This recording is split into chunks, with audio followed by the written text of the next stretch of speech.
The British Empire didn't just rule, it re engineered its very fabric. From the Revolt of 1857 to the Partition of 1947, British mastered the politics of division, turning identities into weapons and neighbors into enemies. What began as a strategy to secure imperial rule echoes in today's conflicts. This is not the story of how divide and rule became the empire's deadliest legacy.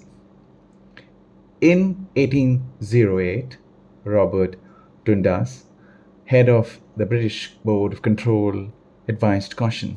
Yes, Christianity should be spread in India, but said subtle without provoking rebellion. But evangelicals had other plans.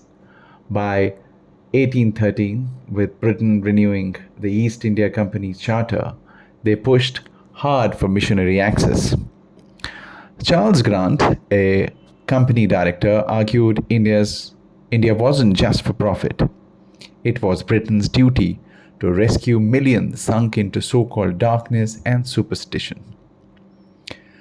Petitions poured in. Nearly 500,000 Britons demanded that missionaries be allowed into India.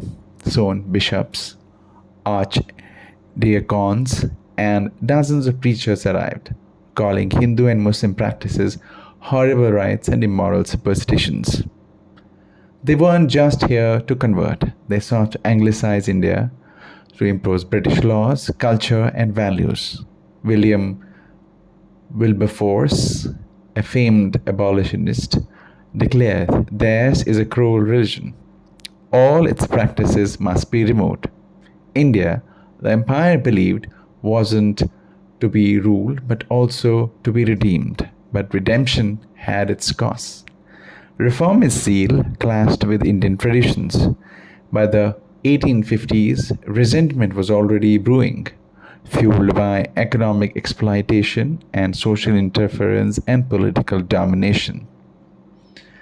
Then came the Enfield rifle. Its cartridges were greased with pig and cow fat, an insult to both Muslims and Hindus. Soldiers were forced to bite them before loading.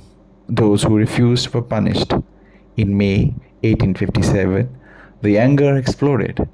Indian sepoys in Mera turned their guns on their officers. They marched to Delhi, declared the aging Mughal emperor Bahadur Shah Zafar their leader, and soon most of the Bengal army joined. Civilians followed. It was the largest anti-colonial uprising of the 19th century. For once, Hindus and Muslims fought side by side, and that terrified the British. Lord Elphinstone made it clear, divide et impera, divide and rule shall be ours. After 1857, Britain resolved never again would Indians unite across faith. They turned difference into policy. Census hardened fluid religious identities into rigid categories. Recruitment in the army was carefully engineered. Sikhs and certain castes were favored. Muslims and others were sidelined. Bengal was partitioned in 1905, not for efficiency, but to pit the Hindu majority west against the Muslim majority east. The British even spread toxic stereotypes. Muslims, they claimed, were violent, hypersexual, uncivilized. Stereotypes once crafted for the empire still poison politics today. Divide and rule soon entered politics. The British introduced communal electorates, voting by religion. Parties no longer represented people but faiths. By the 1930s, the idea of Pakistan was dismissed as unrealistic.